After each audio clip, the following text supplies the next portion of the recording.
18 अगस्त 2025। पहला पाठ। न्यायकर्ताओं का ग्रंथ, अध्याय 2, पद संख्याएं 11 से 19। इस्राएली प्रभु की दृष्टि में पाप करने और बाल देवताओं की पूजा करने लगे। उन्होंने प्रभु को, अपने पूर्वजों के ईश्वर को, जो उन्हें मिस्र से निकाल लाया था, छोड़ दिया। वे अपने आसपास रहने वाले लोगों के देवताओं के अनुयायी बनकर उनकी पूजा करने लगे। उन्होंने प्रभु को अप्रसन्न कर दिया। वे प्रभु को छोड़कर बाल और आस्तारता देवियों की पूजा करने लगे। तब प्रभु का कोप इस्राएलियों के विरुद्ध भड़क उठा।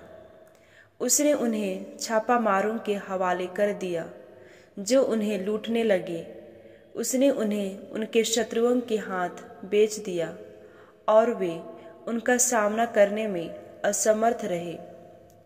जब वे युद्ध करने निकलते तो पराजित हो जाते थे, क्योंकि प्रभु उनके विरुद्ध था, जैसा कि उसने शपथ खाकर उन्हें चेतावनी दी थी।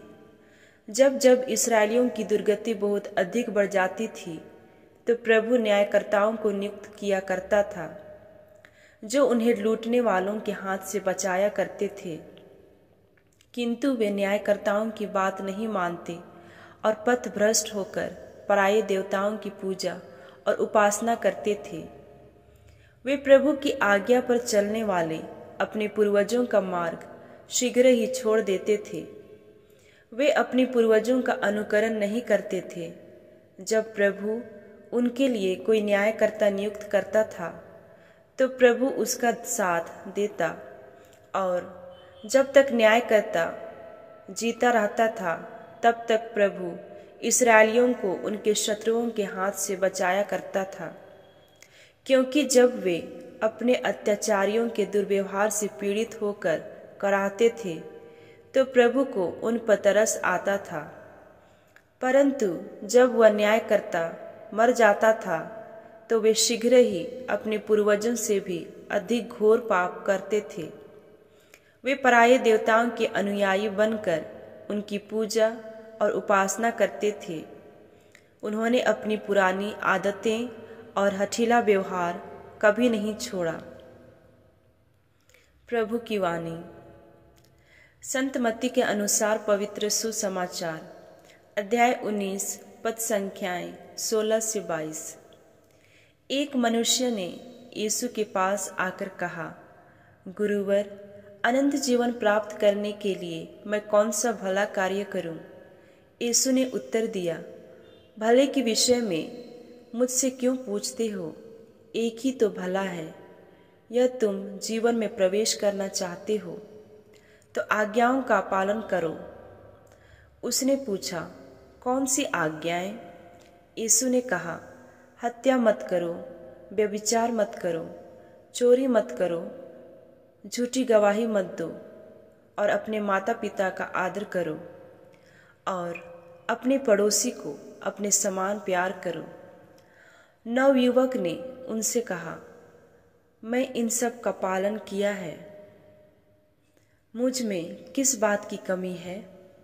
यीशु ने उसे उत्तर दिया, यदि तुम पूर्ण होना चाहते हो तो जाओ, अपनी सारी संपत्ति बेचकर गरीबों को दे दो, और स्वर्ग में तुम्हारे लिए पूंजी रखी रहेगी। तब आकर मेरा अनुसरण करो। यह सुनकर वह नवयुवक बहुत उदास हो गया और चला गया, क्योंकि वह बहुत धनी था। यह प्रभु का पवित्र सुसमाचार है। मनन चिंतन। जो नवयुवक अनंत जीवन का उत्तराधिकारी बनने के बारे में प्रभु से पूछने आया था, वह बहुत धनी था और शायद धार्मिक भी था। वह ईश्वर की आज्ञाओं का पालन करता आ रहा था। उस समय अगर किसी के पास धन दौलत था, तो उसे ईश्वर की देन ही माना जाता था। अर्थात उसे इस बात का एहसास था कि ईश्वर उससे प्रसन्न है। जो धार्मिक हो, जिसके पास धन दौलत हो और जिससे ईश्वर भी प्रसन्न हो, उसे और क्या चाहिए? उसे बस इस जीवन के बाद के जीवन की चिंता थी। उसने सोचा था कि उसकी धार्मिकता अनंत जीवन पाने के लिए पर्याप्त है। लेकिन प्रभु यीशु उसके द्वारा हमें यह एहसास दिलाना चाहते हैं कि हम चाहे कितने ही धार्मिक हो जाएं, उससे और अधिक बेहतर होने की संभावना बची रहती है।